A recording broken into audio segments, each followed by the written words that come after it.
നമസ്കാരം, എല്ലാവർക്കും പുതിയൊരു വീഡിയോയിലേക്ക് സ്വാഗതം.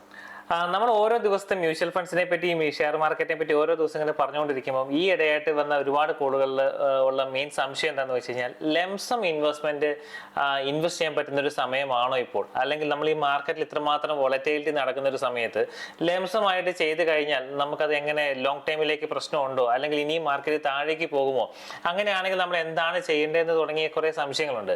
ഇപ്പൊ നമുക്കറിയാം, നമ്മൾ ഓരോരുത്തരും നമ്മൾ ഇതുവരെ ചെയ്തിട്ടുള്ള നിക്ഷേപങ്ങളിൽ നിന്ന് പലപ്പോഴും നമുക്ക് പല ഒരു ബൾക്ക് എമൗണ്ട് ആയിട്ട് നമ്മുടെ കയ്യിലുണ്ടാവും. ചിലപ്പം ചിട്ടി വിളിച്ച് കിട്ടിയതായിരിക്കാം, അല്ലെങ്കിൽ എന്തെങ്കിലും സ്ഥലം വിട്ടിട്ട് കിട്ടിയ പൈസയായിരിക്കാം, അല്ലെങ്കിൽ ഇതുവരെ ചെയ്തിട്ടുള്ള ഇൻഷുറൻസിന്റെ ഒരു മെച്യൂരിറ്റി എമൗണ്ട് ആകാം. അപ്പൊ എങ്ങനെയെല്ലാം നോക്കിക്കഴിഞ്ഞാൽ ഒരു ബൾക്ക് എമൗണ്ട് ആയിട്ട് നമ്മുടെ കയ്യിൽ ചിലപ്പോൾ ഉണ്ടാകാം. അത് നമ്മൾ ബാങ്കിൽ FD ആയിട്ടോ, അല്ലെങ്കിൽ വേറെ ഏതെങ്കിലും KSF ചിട്ടിയായി വിളിച്ചതൊക്കെ അവിടെ തന്നെ FD ആയിട്ടോ, അങ്ങനെ പലരും പല കാര്യങ്ങൾ ചെയ്തിട്ടുണ്ട്. അല്ലെങ്കിൽ ഇപ്പൊ സഹകരണ ബാങ്കിൽ കൊണ്ട് നിക്ഷേപിച്ചിട്ടുണ്ട്, ഒരു അഡീഷണൽ ഇൻകം കിട്ടാൻ എന്നുള്ള രീതിയിൽ പ്രതീക്ഷ അവിടെ കൊണ്ടുപോയിട്ടുണ്ട്. അപ്പൊ ഇങ്ങനത്തെ ഓരോ കാര്യങ്ങളാണ് ഇതുവരെ ചെയ്തിട്ടുള്ളത്. അപ്പൊ ഓഹരി വിപണിയിലേക്ക് വരുമ്പോൾ എന്റെ കയ്യിൽ ഇത്ര എമൗണ്ട് ഉണ്ട്, ഈ തുകയെ ഞാൻ എങ്ങനെയാണ് മ്യൂച്വൽ ഫണ്ട്സിലേക്ക് അല്ലെങ്കിൽ ഷെയർ മാർക്കറ്റിലേക്ക് ഇൻവെസ്റ്റ് ചെയ്യേണ്ടത് എന്നൊരു സംശയം എല്ലായിടത്തും ഉണ്ട്. അപ്പൊ ഇന്നത്തെ വീഡിയോയിൽ ഒരു ലെംസം എമൗണ്ട് നമുക്ക് എങ്ങനെ ഓഹരി വിപണിയിലേക്ക് വൈസായിട്ട് ഇൻവെസ്റ്റ് ചെയ്യാം. ഇത് എൻ്റെ അഭിപ്രായമാണ്. നിങ്ങൾക്ക് വേറെ അഭിപ്രായങ്ങൾ ഉണ്ടെങ്കിൽ നിങ്ങൾക്ക് അതിൻ്റെതായ എൻ്റെ കമന്റ് ബോക്സിൽ അത് കാര്യങ്ങൾ കമന്റ് ചെയ്യുക. അപ്പോൾ എൻ്റെ അഭിപ്രായം എന്താണെന്നുള്ളതാണ് ഞാൻ ഇന്നത്തെ വീഡിയോയിൽ പറയുന്നത്. അപ്പോൾ വീഡിയോ തുടങ്ങുന്നതിന് മുന്നോടിയായിട്ട് കഴിഞ്ഞ ദിവസങ്ങളിലൊക്കെ ഞാൻ എൻ്റെ മമ്മിയുടെ ഒരു പൊള്ളലിൻ്റെ മരുന്നിനെ പറ്റി ഞാൻ പറഞ്ഞിരുന്നു. ഞങ്ങൾ സ്വയം ബ്രാൻഡ് ചെയ്ത് നമ്മൾ മാർക്കറ്റ് ചെയ്യാനൊന്നും വേറെ ആൾക്കാരില്ല, ഞങ്ങൾ സ്വയം മാർക്കറ്റ് ചെയ്യുവാണ്. അപ്പോൾ എൻ്റെ പേഴ്സണൽ എക്സ്പീരിയൻസിൽ ഞാൻ അനുഭവിച്ച കാര്യങ്ങളാണ് ഞാനത് പറഞ്ഞിട്ടുള്ളത്. അപ്പം നമുക്കറിയാം, നമ്മളൊക്കെ ഇതാണ് അതിൻ്റെ പേര്, തങ്കം മറ്റേ അഗ്നി ആയുർ ഓയിൽ എന്നാണ് എന്റെ പേര്. അപ്പോൾ നമുക്ക് ഒരു എന്താ പറയുക, ഒരു മുൻകരുതലായിട്ട് ഞാൻ എല്ലാ വീഡിയോയിലും പറയുന്നുണ്ട്, നമുക്ക് എപ്പോഴും ഒരു ഹെൽത്ത് ഇൻഷുറൻസ് അല്ലെങ്കിൽ ടേം ഇൻഷുറൻസ് നമ്മൾ എടുത്തു വെക്കുന്നത് എന്തെങ്കിലും അപകടം വന്നിട്ടുണ്ടെങ്കിൽ നമുക്കത് ഉപകാരപ്പെടാൻ, അല്ലെങ്കിൽ വണ്ടിക്ക് ഇൻഷുറൻസ് എടുത്തു വെക്കുന്നത് നമുക്ക് എന്തെങ്കിലും ഒരു തട്ടിലോ മുട്ടിലോ വന്നിട്ടുണ്ടെങ്കിലും അത് ക്ലെയിം ചെയ്യാൻ വേണ്ടിയാണ് നമ്മൾ എടുത്തു വെക്കുന്നത്. അതുപോലെ തന്നെ നമ്മുടെ ജീവിതത്തിൽ എപ്പോഴാണ് ഈ ചെറിയ ചെറിയ പൊള്ളലുകളോ കാര്യങ്ങളോ വരുന്നത് നമുക്ക് അറിയത്തില്ല. അങ്ങനെ ഒരു സാഹചര്യം വന്നാൽ, അല്ലെങ്കിൽ നമ്മുടെ എന്തെങ്കിലും വീണ് കൈ മുറിയുകയോ അല്ലെങ്കിൽ തൊലി പോവുകയോ അങ്ങനത്തെ, അല്ലെങ്കിൽ കൊതുക് കടിച്ച് ഇങ്ങനത്തെ ബാധി പൊട്ടുകയോ അങ്ങനത്തെ എന്ത് അസുഖം വന്നിട്ടുണ്ടെങ്കിൽ, എന്ത് തൊലിപ്പുറമെയുള്ള എന്ത് മറ്റേ ഒരു വന്നിട്ടുണ്ടെങ്കിലും നമുക്ക് ഉപയോഗിക്കാൻ പറ്റുന്നതാണ്.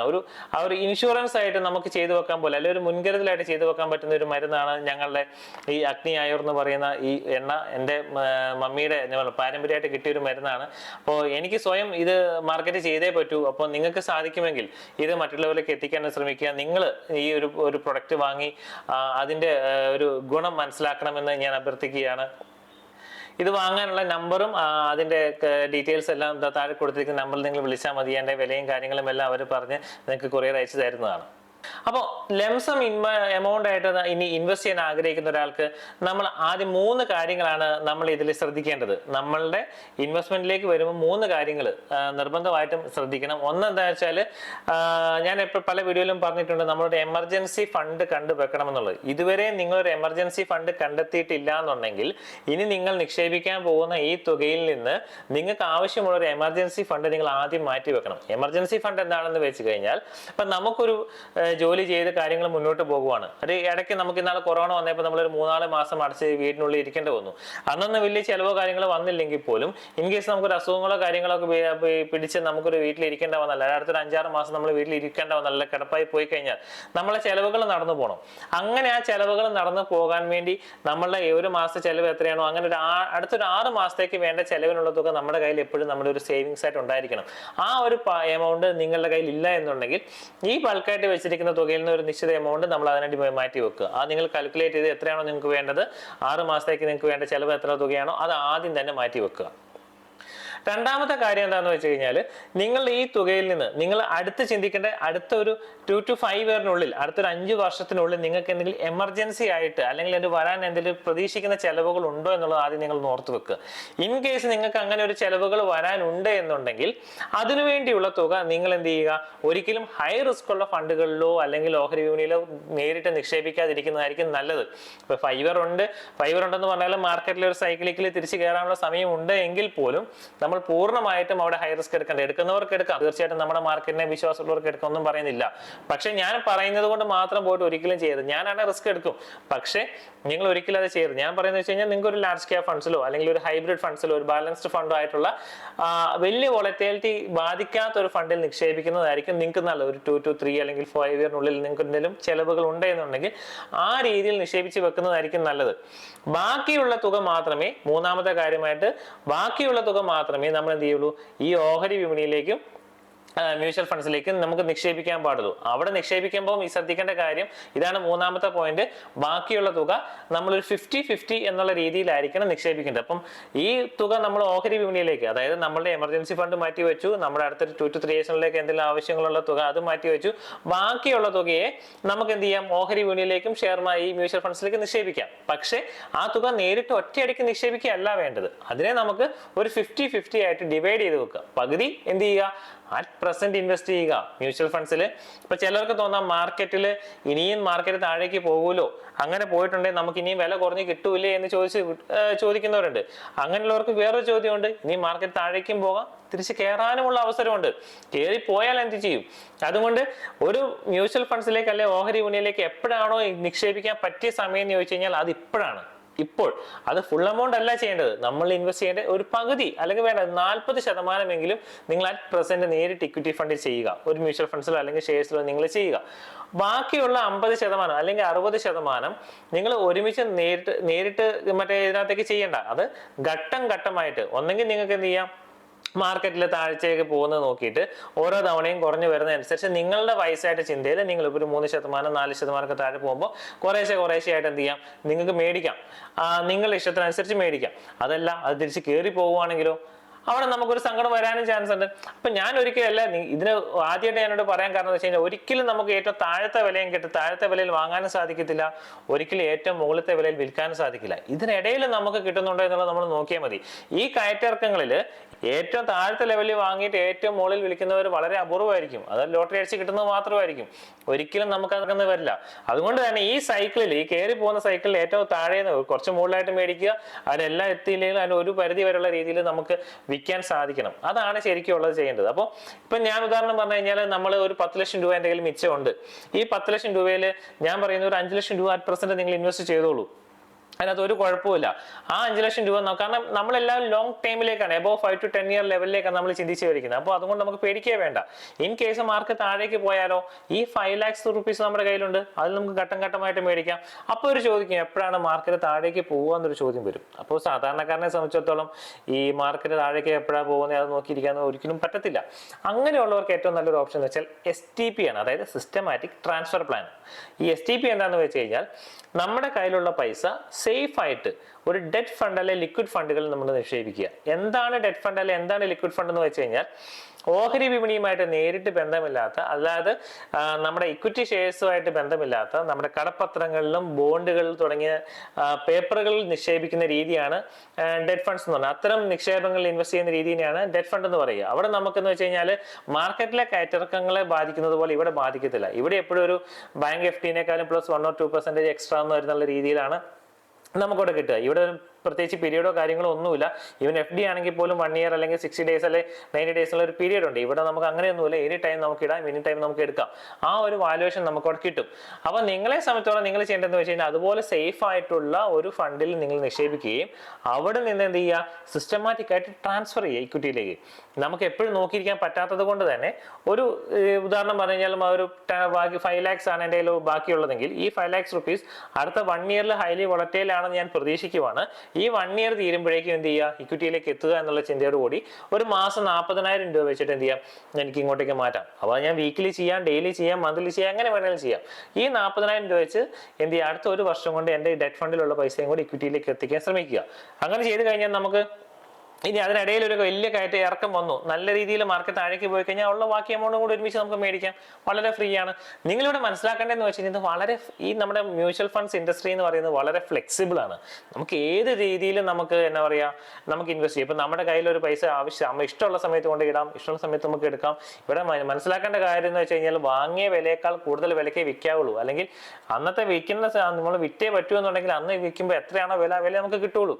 അതുകൊണ്ട് ഗ്യാരണ്ടി ഉണ്ടോ വാറണ്ടി ഉണ്ടോ എന്ന് ചോദിച്ചാൽ ആരും വരണ്ട. ഇവിടെ അങ്ങനത്തെ ഒരു പരിപാടിയില്ല. ആരെയും ഇത്ര രൂപ ഗ്യാരണ്ടി തരുമെന്ന് പറഞ്ഞ് നിങ്ങളുടെ അടുത്ത് വരുന്നുണ്ടോ അവരെ നിങ്ങൾ വിശ്വസിക്കരുത്. മ്യൂച്വൽ ഫണ്ട്സ് ഒന്നും അല്ല. അങ്ങനെ മ്യൂച്വൽ ഫണ്ടിൽ ഒരിക്കലും ഒരാളും ഗ്യാരണ്ടി റിട്ടേൺ പറയില്ല. അപ്പൊ ആ കാര്യം നിങ്ങൾ മനസ്സിൽ വെക്കുക. അപ്പൊ ഞാൻ നിങ്ങൾക്ക് ഒരു ചെറിയ ഡിഫറൻസ് കാണിക്കാം. അതായത് നമ്മളൊരു ആവറേജ് എപ്പോഴും പറയുന്ന ഒരു 13% നമ്മുടെ ഈ നിക്ഷേപത്തിൽ എപ്പോഴും പറയുന്നത്. നമ്മൾ പകരം STP ചെയ്ത് കഴിയുമ്പോൾ അല്ലെങ്കിൽ നമ്മൾ ഡൗൺ ട്രെൻഡിലേക്ക് പോകുന്ന സമയത്ത് ഡൗൺ ആയി വരുമ്പോൾ നമുക്ക് അഡീഷണൽ ആയിട്ട് വാങ്ങാൻ സാധിച്ചാൽ നല്ലതാണല്ലോ.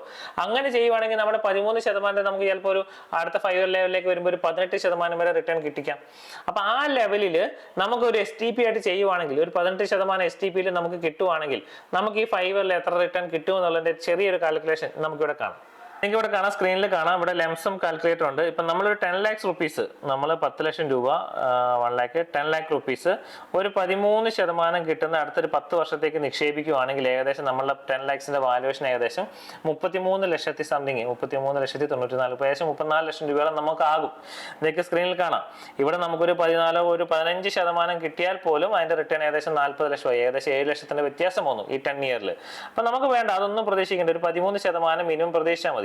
ഇവിടെ നമ്മൾ പറഞ്ഞ പ്രകാരം 5 ലക്ഷം രൂപ നമ്മൾ ഓൾറെഡി അറ്റ് പ്രസന്റ് നിക്ഷേപിച്ചു. ഇൻ കേസ് 5 ലക്ഷം രൂപ നമ്മൾ അറ്റ് പ്രസന്റ് ചെയ്താൽ 13% അടുത്ത 5 വർഷത്തേക്ക് 5 വർഷത്തേക്ക് നമുക്ക് ഏകദേശം 9,21,000 രൂപയോളം നമുക്ക് കിട്ടുന്നുണ്ട്. 5 ലക്ഷം രൂപ ഏകദേശം 9,21,000 ആയിട്ട് വളരും. അതേ സമയത്ത് നമ്മൾ ഇതിന് ഈ ബാക്കി വരുന്ന 5 ലക്ഷം രൂപ 10 ലക്ഷത്തിൽ ബാക്കി വരുന്ന 5 ലക്ഷം രൂപ അടുത്ത 5 വർഷത്തേക്ക് നമ്മൾ STP ആയിട്ട് ചെയ്യാൻ പോവുകയാണ്. STPയിൽ അടുത്ത ഒരു 1 year കൊണ്ട് എന്ത് ചെയ്യാണ്, ഈ 5 ലക്ഷം രൂപയെ പൂർണ്ണമായിട്ട് ഇക്വിറ്റിയിലേക്ക് വരും. അപ്പൊ അങ്ങനെ ചെയ്യുന്നത് കൊണ്ട് തന്നെ മാർക്കറ്റിലെ ഡൗണിൽ നമുക്കൊരു 18% കിട്ടുവാണെന്നുണ്ടെങ്കിൽ, അതായത് നമ്മുടെ കയ്യിലുള്ള തുക 5 ലക്ഷം രൂപ 5 ലക്ഷം രൂപ മന്ത്ലി നമുക്കൊരു 40,000 രൂപ വെച്ച് എല്ലാ മാസവും 40,000 രൂപ വെച്ച് പോവുകയാണ്. നമുക്കിവിടെ ഒരു 18% റിട്ടേൺ കിട്ടുവാണെങ്കിൽ അടുത്തൊരു 5 വർഷത്തേക്ക് നമുക്ക് എത്രയാണെന്ന് നോക്കാം. ഒപ്പം തന്നെ നമ്മുടെ ഡെറ്റ് ഫണ്ടിൽ നമുക്കൊരു 7% കൂടെ കിട്ടുവാണ്. നമ്മൾ ഡെറ്റ് ഫണ്ടിൽ പാർക്ക് ചെയ്തിട്ടാണല്ലോ ഇക്വിറ്റിയിലേക്ക് മാറ്റുന്നത്. അങ്ങനെ ആ ഒരു സമയത്ത് ഡെറ്റ് ഫണ്ടിൽ 7% കിട്ടുകയും മറ്റേ STP ചെയ്യുമ്പോൾ നമുക്കൊരു 18% കിട്ടുകയാണെങ്കിൽ, ഇത് കിട്ടുമെന്ന് വെച്ചാൽ എനിക്ക് അറിയത്തില്ല കേട്ടോ, ഞാൻ പറഞ്ഞല്ലോ പ്രതീക്ഷയാണ്. താഴേക്ക് പോയാൽ തിരിച്ചും വരാം. 13% താഴേക്കും വരാം. ചിലപ്പോൾ STP ചെയ്യുമ്പോൾ പെട്ടെന്ന് വില അങ്ങനെ ഒരു പരിധി വരെ വരാറില്ല. STP ചെയ്യുമ്പോൾ ആവറേജ് ആ റിട്ടേൺ എന്തായാലും നമുക്ക് കിട്ടേണ്ടതാണ്. പക്ഷേ വന്നിട്ടുണ്ടെങ്കിൽ നമുക്ക് പറയാൻ പറ്റത്തില്ല ജെയിംസ് അങ്ങനെ പറഞ്ഞു അതുകൊണ്ട് എത്ര കിട്ടണമെന്ന് ഒരിക്കലും പറയാൻ പറ്റത്തില്ല. നമ്മുടെ ഒരു പ്രതീക്ഷ, ഇതെല്ലാം പ്രതീക്ഷയാണല്ലോ, പ്രതീക്ഷ പറഞ്ഞതാണ്. 18% നമുക്ക് പ്രതീക്ഷിക്കാം ഒരു നോർമലായിട്ട്. അങ്ങനെ 18% കിട്ടുവാണെങ്കിൽ നോക്കിയാൽ മതി. 5 ലക്ഷത്തിന്റെ സ്ഥാനത്ത് നമുക്ക് ഏകദേശം ഒരു 11,20,000 നമ്മുടെ വാല്യൂഷൻ വരും, ഒരു 18%. അപ്പൊ നമ്മുടെ ഇവിടെ ഈ STP ചെയ്യുമ്പോൾ നമുക്ക് ഉപകാരം എന്ന് വെച്ച് കഴിഞ്ഞാൽ എന്താ പറയുക, ഇതിന് ആവറേജ് നമ്മൾ SIPയുടെ ഞാനൊരു കാൽക്കുലേഷൻ കാണിച്ചല്ലോ. നമ്മുടെ ഒരു ആവറേജ് പ്രൈസിങ് നിങ്ങൾ എൻ്റെ ചാനലിൽ മുന്നേ കണ്ട വീഡിയോസ് ഒന്ന് നോക്കിയാൽ മതി. അതിനകത്ത് SIP ചെയ്യുമ്പോൾ നമുക്ക് കിട്ടുന്ന ഒരു ആവറേജ് എമൗണ്ട് നമുക്ക് കാണാം. ഇപ്പം ഉദാഹരണം പറഞ്ഞു കഴിഞ്ഞാൽ നമ്മൾ ഇന്ന് 100 രൂപയ്ക്ക് മേടിക്കുന്നു. 5 ലക്ഷം രൂപ അറ്റ് പെർസെൻറ്റേജ് എൻ്റെ 10 ലക്ഷം ഉണ്ട്. അതിനകത്ത് 5 ലക്ഷം രൂപ 100 രൂപ വിലയുള്ള ഒരു മ്യൂച്വൽ ഫണ്ട്സ് ഞാൻ മേടിക്കുന്നു. എനിക്ക് ഇന്ന് 100 രൂപയ്ക്ക് സാധനം കിട്ടി. നാളെ ഇതിൻ്റെ വില 90ലേക്ക് പോയി. അവിടെ ഞാനൊരു 1 ലക്ഷം രൂപയ്ക്ക് മേടിച്ചു. 80ലേക്ക് പോയി. അവിടെ ഞാൻ 1 ലക്ഷം രൂപയ്ക്ക് മേടിച്ചു. 70ലേക്ക് പോയി. അവിടെ ഞാനൊരു 2-3 ലക്ഷത്തിന് മേടിച്ചു. അങ്ങനെ 70 രൂപ വരെ വന്നപ്പോൾ മേടിച്ചു. തിരിച്ച് വീണ്ടും മാർക്കറ്റ് കയറുമ്പോൾ ഈ 100ലേക്ക് എത്തുമ്പോൾ എൻ്റെ ആവറേജ് പ്രൈസ് ചിലപ്പോൾ 100 ആയിരിക്കില്ല, ചിലപ്പോൾ 85 ആയിരിക്കും. കാരണം ഞാൻ 90-ന് മേടിച്ചു, 80-ന് മേടിച്ചു, 70-ന് മേടിച്ചു. ഇതിന്റെ എല്ലാം ആവറേജ് നോക്കുമ്പോൾ എനിക്ക് ചിലപ്പോൾ 85 രൂപയ്ക്ക് ആവറേജ് ഉണ്ടാവുക. അത് നേരെ തിരിച്ച് മാർക്കറ്റ് വീണ്ടും പഴയ അവസ്ഥയിലായിട്ടുള്ള ഞാൻ വാങ്ങി 100 രൂപയിലേക്ക് എത്തുമ്പോൾ എനിക്ക് ഒരു യൂണിറ്റിൽ ഏകദേശം 15 രൂപയോളം ലാഭം വരും. കാരണം ആവറേജ് പ്രൈസ് നിൽക്കുന്നത് എൻ്റെ 85-ലാണ്. ബാക്കി 15 രൂപ എനിക്ക് ആവറേജ് ലാഭമാണ്. അതാണ് ആവറേജിംഗ് എന്ന് പറയുന്നത്. അപ്പോൾ ലോങ് ടൈമിലേക്ക് ചെയ്യുമ്പോൾ ഈ സംഭവങ്ങളെല്ലാം നമുക്ക് കയറും. അപ്പം ദീർഘകാലത്തേക്ക് ഇതൊന്നും നോക്കണ്ട, STP ചെയ്യേണ്ട, അതിന്റെ ബുദ്ധിമുട്ടോ കാര്യങ്ങൾ അറിയാണ്ടാത്ത ഒന്നും അറിയത്തില്ലാത്തവർക്കാണെങ്കിൽ ധൈര്യമായിട്ട് ചെയ്തു വെച്ചു. എന്നോട് ചോദിക്കും എത്രയോ പേരുണ്ട്, അവരൊന്നും എനിക്കൊന്നും താല്പര്യമില്ല, നീ അവിടെ ഇൻവെസ്റ്റ് ചെയ്തു, ഞാൻ ആ സമയം പോലെ എടുത്തോളാം, എനിക്ക് അതിനെ പറ്റി നോക്കാൻ ടൈം ഇല്ല എന്നാണ് പറയുന്നത്. നമ്മൾ ചെയ്തു, ഒരു കുഴപ്പമില്ല. അവർക്ക് ഇൻവെസ്റ്റ് ചെയ്യുക, മറക്കുക എന്നുള്ള പോളിസിയാണ് അവർക്ക്. അങ്ങനെയുള്ളവർക്ക് അങ്ങനെ ചെയ്യാം, ഒരു പ്രശ്നവുമില്ല. അപ്പൊ ഇവിടെ നമ്മൾ പറഞ്ഞ പോലെ STP ചെയ്യുവാണെങ്കിൽ നമുക്ക് ഒരു എക്സ്ട്രാ, ഞാൻ കഴിഞ്ഞ ദിവസം പറഞ്ഞ ഒരു ആൽഫ ക്രിയേറ്റ് ചെയ്യാന്ന് പറഞ്ഞില്ലേ, ഒരു അഡീഷണൽ റിട്ടേൺ കിട്ടുക എന്ന് പറഞ്ഞില്ലേ, അങ്ങനെ ചെയ്യാൻ നമുക്കൊരു അവസരമുണ്ട്. കാരണം മാർക്കറ്റ് താഴേക്ക് പോകുമ്പോൾ നമുക്ക് മേടിക്കാനുള്ള അവസരമാണ്. അപ്പോൾ സിസ്റ്റമാറ്റിക് ആയിട്ട് അത് അവിടെ കിടന്ന് മാറിക്കോളും, നമ്മൾ മാറ്റിക്കൊണ്ടിരിക്കേണ്ട ആവശ്യമില്ല. അപ്പൊ നിങ്ങൾക്ക് അറിയാമെങ്കിൽ നിങ്ങൾ തന്നെ ചെയ്യുക. അപ്പൊ ഇതാണ് നിങ്ങൾ മനസ്സിൽ വെക്കേണ്ടത്. നമുക്ക് ബെറ്റർ റിട്ടേൺ കിട്ടാൻ അവസരമുണ്ട്. അപ്പൊ നമ്മൾ എങ്ങനെ മാനേജ് ചെയ്യണം, ഇനി അത് ഞാൻ പറഞ്ഞു, നിങ്ങൾക്ക് നേരിട്ട് ഒറ്റത്തവണയായിട്ട് ചെയ്യണമെങ്കിൽ ചെയ്തു, അല്ലെങ്കിൽ ഇതുപോലെ ചെയ്യുക, നിങ്ങൾക്ക് ഒരു പ്രശ്നമില്ല. മാർക്കറ്റ് താഴേക്ക് പോകുമ്പോൾ അതിന്റെ ഓപ്പർച്യൂണിറ്റി കിട്ടാൻ വേണ്ടിയാണ് ഞാനിത് പറഞ്ഞത്. അപ്പോൾ ഒരിക്കൽ കൂടി ഞാനിത് കൺക്ലൂഡ് ചെയ്യാണ്. അപ്പൊ നിങ്ങളുടെ കിട്ടുന്ന നിങ്ങൾക്ക് ലംസം ഇൻവെസ്റ്റ്മെന്റ് ഉണ്ടെങ്കിൽ നിങ്ങൾ 3 കാര്യം ശ്രദ്ധിക്കുക. ഒന്ന്, നിങ്ങൾ ആദ്യം നിങ്ങളുടെ എമർജൻസി ഫണ്ട് ആയിട്ട് മാറ്റി വെക്കുക. അടുത്ത രണ്ടാമത്തെ കാര്യം എന്ന് വെച്ച് കഴിഞ്ഞാൽ അടുത്ത ഒരു 2 to 5 yearsനുള്ളിൽ നിങ്ങൾക്ക് എന്തെങ്കിലും ഒരു എക്സ്പെൻസ് വരുന്നുണ്ടെങ്കിൽ ആ എക്സ്പെൻസിനുള്ള തുകയും മാറ്റി വെക്കുക. ബാക്കിയുള്ള തുക മാത്രമേ നമ്മൾ എന്ത് ചെയ്യുള്ളൂ, ഓഹരി വിപണിയിലും മ്യൂച്വൽ ഫണ്ട്സിലുമായിട്ട് നമ്മൾ നിക്ഷേപിക്കാവുള്ളൂ. ഈ നിക്ഷേപിക്കുന്ന തുകയെ നമ്മൾ രണ്ടായിട്ട് ഘട്ടം തിരിക്കണം. ഒന്ന് 50% അറ്റ് പ്രസന്റ് ചെയ്യാനും ബാക്കി 50% ഘട്ടം ഘട്ടമായിട്ട് മ്യൂച്വൽ ഫണ്ടിലേക്ക് അല്ലെങ്കിൽ ഓഹരിയിലേക്ക് എൻട്രി ചെയ്യാനുമാണ്. കാരണം നമുക്ക് കിട്ടുന്ന വിലയെ നമുക്ക് ആവറേജ് ചെയ്യാൻ നമുക്ക് ഉപകരിക്കും. അപ്പോൾ ഈ ഒരു കാര്യങ്ങൾ നിങ്ങൾ മനസ്സിൽ വെക്കുക. ഇത് വളരെ സിമ്പിളായിട്ട് ഞാൻ പറഞ്ഞതേ ഉള്ളൂ. നിങ്ങൾക്ക് ബെറ്റർ ഐഡിയാസ് ഉണ്ടെങ്കിൽ നിങ്ങൾക്ക് എന്തായാലും എൻ്റെ കമന്റ് ബോക്സിൽ ചെയ്യുക. കാരണം ഞാൻ എല്ലാ തികഞ്ഞവനൊന്നും അല്ലല്ലോ. അപ്പോൾ എനിക്ക് അറിയത്തില്ലാത്ത കാര്യങ്ങളാണ് ഞാൻ പലരിൽ നിന്നും പഠിച്ചുകൊണ്ടിരിക്കുന്നത്. അപ്പോൾ ഞാനിങ്ങനെ പറഞ്ഞു തന്നുകൊണ്ട് നിങ്ങളൊക്കെ കാണുന്നതുകൊണ്ട് മാത്രം പുതിയ ആശയങ്ങൾ വരുമ്പോൾ ഞാനത് ഷെയർ ചെയ്യുന്നതേ ഉള്ളൂ. അപ്പോൾ നിങ്ങൾക്ക് കൂടുതലായിട്ട് അറിയാൻ പറ്റുമെങ്കിൽ തീർച്ചയായിട്ടും എൻ്റെ എന്താ പറയുക കമന്റ് ചെയ്യുക, അഭിപ്രായങ്ങൾ എന്നോട് പറയാം, എന്നെ വിളിച്ച് പറയാം. നമ്മൾ ടീം എല്ലാവിധ കേൾക്കാനായിട്ട് ഇവിടെ ഉണ്ട്. നിങ്ങൾക്ക് ഇതുപോലെ തന്നെ മ്യൂച്വൽ ഫണ്ട്സോ ഹെൽത്ത് ഇൻഷുറൻസോ ടേം ഇൻഷുറൻസോ എന്ത് സർവീസ് ആവശ്യമുണ്ടെങ്കിൽ മാത്രം ഞങ്ങളെ വിളിക്കുക. നിങ്ങൾക്ക് സ്വയം ചെയ്യാൻ അറിയാമെങ്കിൽ നിങ്ങൾ സ്വയം ചെയ്യുക. ഞങ്ങളുടെ ഭാഗത്തൊരു സഹായത്തോടെ നിങ്ങൾ ചെയ്യാനാണെങ്കിൽ അതിന്റെ സർവീസ് ഞങ്ങൾ ചെയ്തു തരുന്നുണ്ട്. ഞങ്ങൾ പ്രത്യേകിച്ച് ചാർജസോ കാര്യങ്ങളോ ഒന്നും മേടിക്കുന്നില്ല. അപ്പോൾ ഒരിക്കൽ കൂടി നിങ്ങൾക്ക് എല്ലാവർക്കും all the best. Thank you.